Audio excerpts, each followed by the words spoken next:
April 2, 2025, a day most investors remember. Trump announced Liberation Day tariffs. The stock market crashed immediately, 4.8% in one day, then another 6% the following day.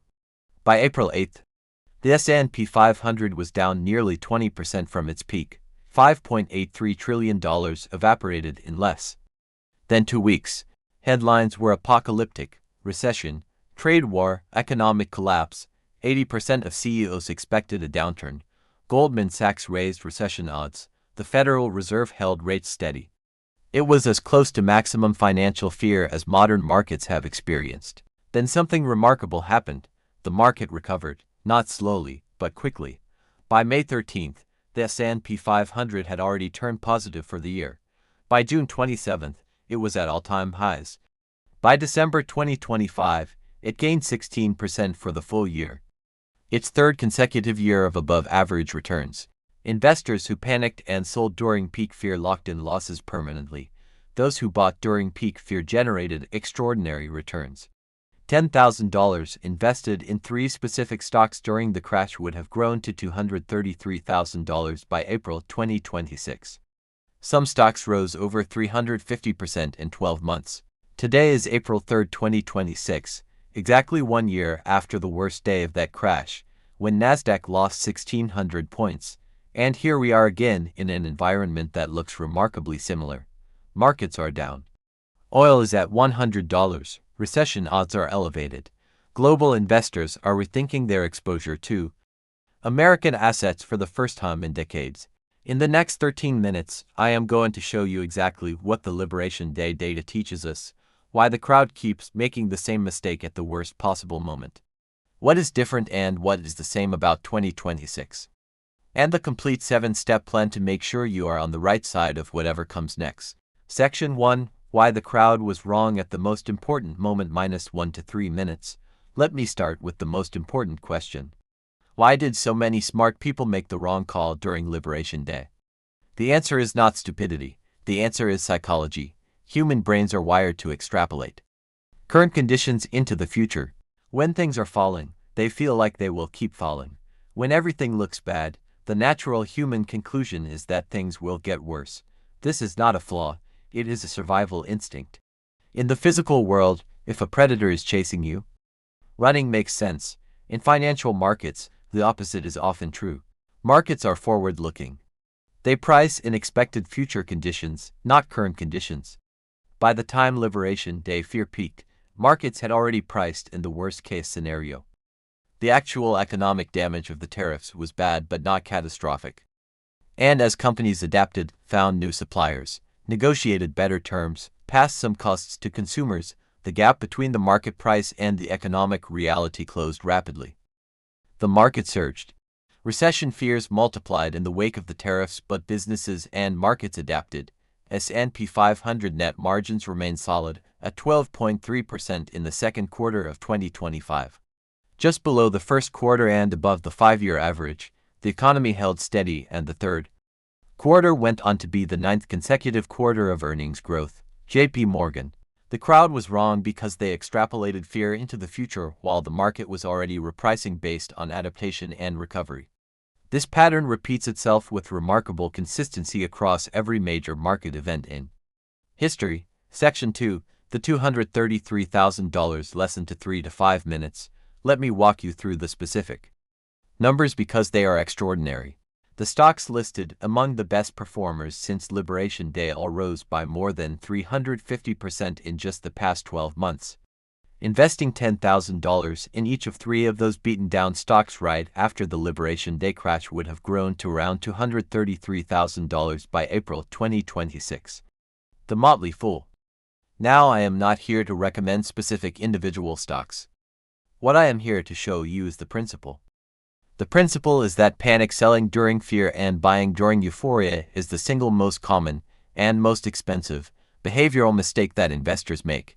The S&P 500 itself, not any individual stock, gained 16% in the 12 months following Liberation Day. A simple index fund investment made at the low point on April 8, 2025, would have generated 16% in under a year. That is 60% higher than the market's long-run average annual return. Here is the broader data point. Historically speaking, the 12 months following extreme fear readings in markets have produced above average returns more than 80% of the time. The data does not guarantee that buying during fear always works in the short term. But over any 3 to 5 year horizon, buying quality assets during peak fear has been one of the most reliable strategies in investing history. The $233,000 is not a fluke. It is what happens when the crowd sells in panic and you buy in calm. Not because you are smarter, because you understood the pattern. Now, let's discuss what's different between Liberation Day 2025 and our current position in 2026. Fear is elevated, markets are down, and recession odds are rising. Financial headlines are negative, and the crowd is nervous. These conditions mirror those before one of history's best 12-month return periods. What's different? The global context has shifted, making 2026 more complex than 2025. Tariffs, trade tactics, Fed challenges, Middle East incursions, and Greenland tensions. These combine with lofty American stock valuations and a soaring federal deficit, prompting global investors to reassess the narrative of American exceptionalism.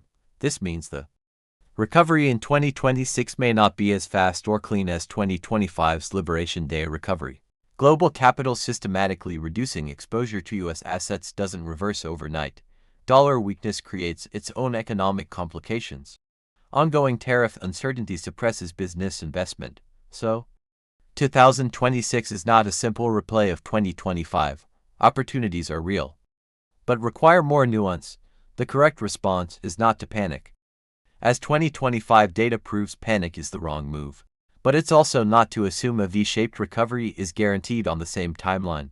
The correct response is what I will give you next: a thoughtful, diversified, data-driven plan.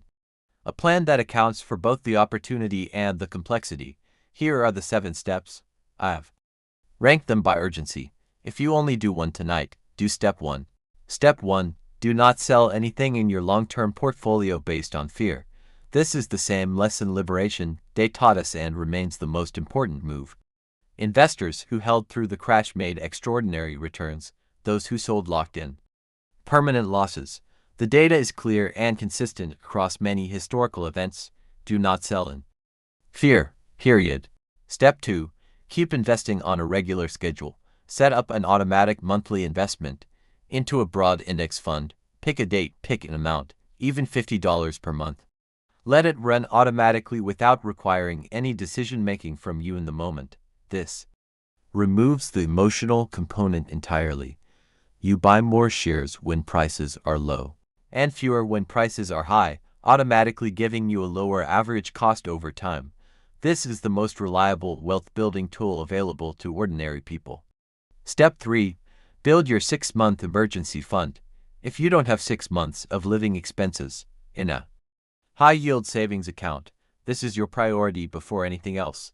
Without an emergency fund, a job loss or unexpected expense forces you to sell investments at exactly the wrong time. The emergency fund gives you the ability to stay invested through every market downturn without being forced to liquidate at a loss. Step 4. Open or maximize a Roth IRA. The contribution limit is $7,000 per year in 2026. Contributions go in after tax. Everything grows completely tax-free. Withdrawals in retirement are completely tax-free, including all growth. With the federal deficit ballooning and future tax rates uncertain, locking in tax-free growth now is powerful. Open one at Fidelity, Vanguard, or Schwab in 10 minutes. Step 5. Add some international diversification. Global investors reassess American exceptionalism. Having exposure to international markets is no longer a nice-to-have. It is a risk management necessity. A simple international index fund like VXUS from Vanguard provides exposure to over 7,500 companies in 47 countries. You don't need complex country-by-country bets. A single low-cost international index fund alongside your U.S. holdings gives meaningful diversification. Step 6. Consider the tariff refund opportunity. The Supreme Court ruled Liberation Day tariffs unconstitutional. The government is working to return $166 billion to businesses that paid them. If you own a small business or work at a Company that imported goods in 2025. Research eligibility for a tariff refund at cbp.gov. This is money that was taken illegally and is now being returned. If any portion belongs to your business, this is free money sitting in a government account. Step 7. Think about the second income stream. I put this last because it's the longest to build, but it's the most transformative over time. 1 year from today, the difference between having a salary plus a side income and only a salary could be enormous. A second income stream doesn't just provide more money. It changes your relationship with financial uncertainty. When you have multiple income sources, you can afford to be patient with your investments because you're not dependent on your portfolio for immediate income. Start one today. Anything. Freelance a skill. Start a content channel. Consult for 2 hours per week. The amount doesn't matter yet. The existence of it does. 1 year ago today, April 3, 2025, was the worst single day of the Liberation Day crash. The Nasdaq lost 1,600 points, the largest single-day drop since COVID. Every instinct said panic. The investors who panicked missed 16% returns and in some cases 350% returns. Over the following 12 months, today is April 3, 2026, the situation is more complex, but the same fundamental principle applies. Fear misprices assets. Patient investors who buy quality during fear and hold through recovery consistently outperform. The investors who react emotionally. You don't need to predict the market. You don't need to know whether the Iran war will end this month or next year. You don't need to know whether the tariff situation will clarify in Q2 or Q3. You just need to follow the 7 steps above consistently, invest regularly, hold the line during fear, let time and compounding do their job. The investors who became the $233,000 story did not need perfect information. They just needed the discipline to act when everyone around them was frozen in fear. 1 year from today, which side of that story do you want to be on? Subscribe to The Silent Shift. We post daily finance moves that keep you on the right side of history. The shift is quiet, but it is happening right now.